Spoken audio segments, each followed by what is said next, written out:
Ho, ho!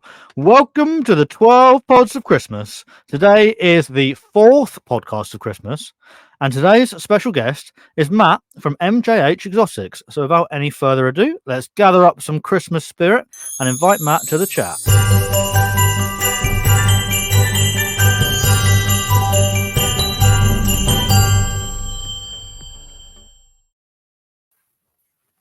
Hello, mate. Hello, Matt. Thank you very much for coming on, and welcome to the fourth pod of Christmas. It's lovely to have you join me here today. On a scale of 1 to 10, how Christmassy are you feeling? Well, generally, I'm not that much of a Christmassy person, but I let's go a middle of the ground, 5 out of 10. Sounds fantastic, and I can appreciate that you've put on a Christmas jumper for today as well. So thank you very, very much. So listeners, as I explained in the last couple of episodes, each of my guests for the 12 podcasts of Christmas were given a selection of questions that I needed them to answer, but I don't know what the answers really relate to. And Matt, I'm not going to tell you. It will all make sense very, very shortly. But before it starts to make sense, all the questions you needed to answer, sort of from the perspective of a chosen animal. So could you let me and the listeners know what animal you've chosen today, what their name is, and why you chose them? So my animal that I've chosen today is Blue, and he's my blue tree monitor. I've not actually had him that long, so I've only initially got him earlier on this year, but actually he required an awful lot of effort when I first got him. He wasn't in particularly good condition, and as a result of that, I've grown really fond of him, and I would probably say he is probably my most favourite monitor that I currently own, certainly tied top place.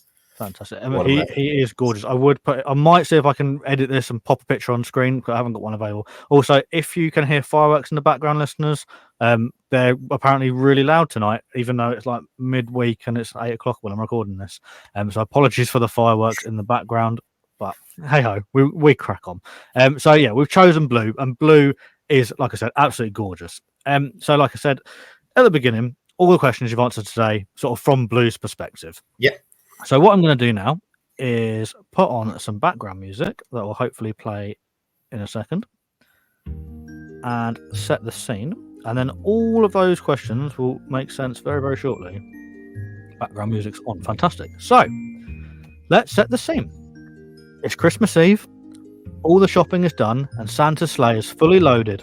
The sun has started to set and it's a cold, crisp evening. Snowflakes are just starting to fall. Blue and family are on their way to a Christmas pantomime. But what song are they singing and listening to on the drive there?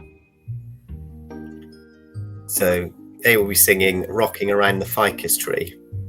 Fantastic. I like that. It's a nice. Very good. And then what pantomime will they be enjoying this evening? So they will hopefully be going to see Snow White and the 7 Australian dwarf monitors. Oh, that's brilliant. I think that's the most creative pantomime we've had so far. So 10 out of 10 for that one. So Blue has thoroughly enjoyed the pantomime. And now they're back in the car, singing along to Rocking Around the Ficus Tree. They've arrived home, and it's time for Blue to get tucked up into bed. Just as they're drifting off, they can hear the faint jingle of the bells on Santa's sleigh, faintly in the distance, just as they're nodding off. But in a human world, obviously, there's reindeer pulling Santa's sleigh. But what animal is pulling Santa's sleigh in the Blue Tree Monitor world? So one of the only potentially lizards that fly, so the flying Draco lizard, or flying dragon as they're commonly called. Nice, good choice. Fantastic. So they've had a fantastic sleep. Blue has just woken up, and at the foot of the bed is a small but perfect little Christmas stocking with one little gift inside. What gift is in their stocking? So it's a brand new pothos plant, because he seems to go through one every 2 weeks at the moment. And to be fair, they grow quickly as well, so that is he's ploughing through them. So everyone's feeling super Christmassy. The festivities have really started now. Obviously, small presents have been opened, but Blue has decided it's time. So they run downstairs and see their glorious tree with loads of gifts underneath it.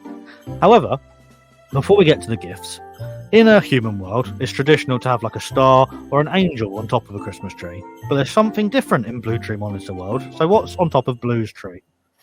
So given the current state of affairs, I suspect the most likely thing that will be on the Christmas tree is a dubia roach, given currently how many have escaped. Yes, a few people we've had escapee animals so far, so I like that. That's it.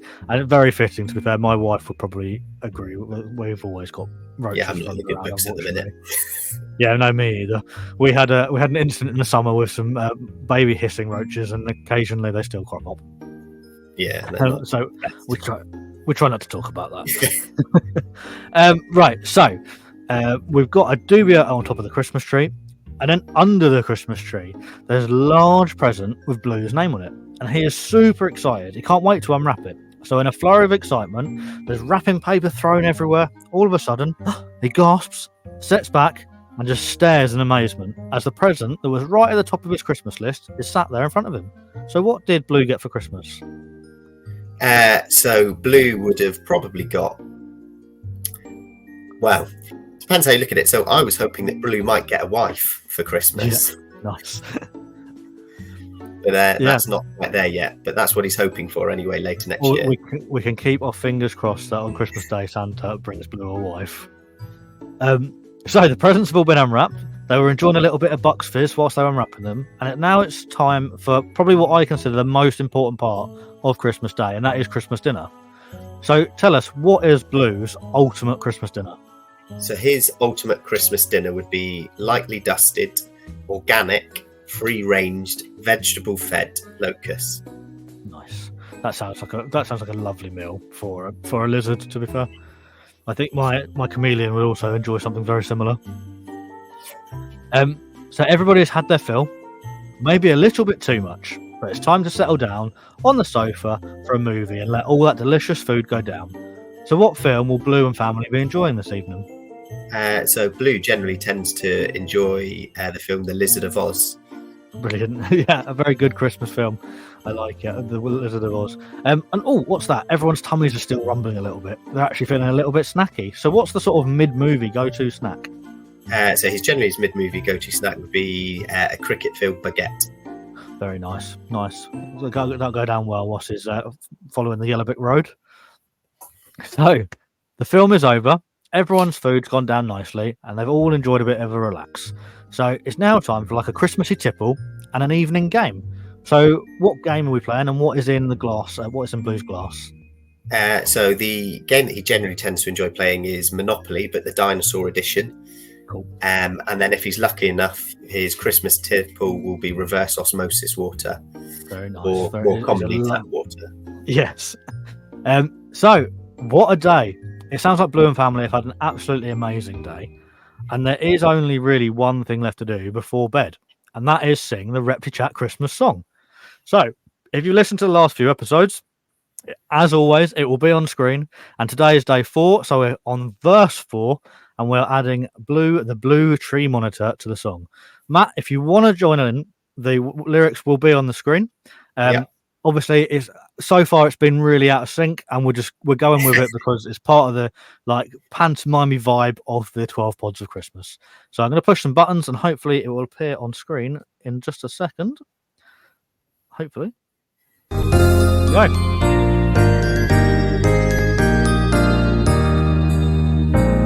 On the first day of Podmas, my guest is sent to me a condo perching in a tree. On the second day of Podmas, my guest is sent to me 2 cheeky meerkats and a condo perching in a tree. On the third day of Podmas, my guest is sent to me 3 frills, dragons, 2 cheeky meerkats and a condo perching in a tree. On the 4th day of Podmas, my guest is sent to me 4 blue tree monitors, 3 frilled dragons, 2 cheeky meerkats and a condo perching in a tree. Well, there we go. It was nice and short again today. As the episodes go on, it does get longer, and my singing. I was going to say, I can imagine who's on 12. Oh, it was. I won't tell you. Actually, I nearly gave it away then, but it's a secret for now. But I will let you know off camera, because obviously some of these are already recorded. And he got stuck in. He thoroughly enjoyed himself. But unfortunately for the listeners, they have to endure my terrible singing, and it gets slightly longer each time. So, thank you very much for today. If anybody wants to know more about Matt, his information will be in the show notes below, and hopefully we'll have him on in the new year for a proper episode where we can have a nice chat about. Yeah, no, I'd be definitely looking forward to it. Yeah. So all that's left to do is say ho ho ho. I hope you've all enjoyed today's podcast for Christmas, and tune back in a few days for the next one. Until then, I'll see you later.